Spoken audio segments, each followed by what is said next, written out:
Jaunie noteikumi par finanšu darījumiem jau izraisa sabiedrības sašutumu. Un šeit ir iemesls. Saskaņā ar jauno likumprojektu fiziskām personām būs jāiesniedz deklarācijas par šādiem darījumiem.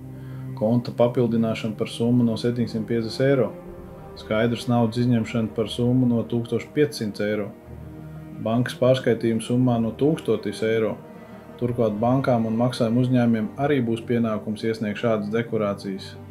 Valsts iedzīvotāji uzskata, ka noteiktie sliekšņi ir ārkārtīgi zemi un to uzskata par tieši iejaukšanos privātajā dzīvē.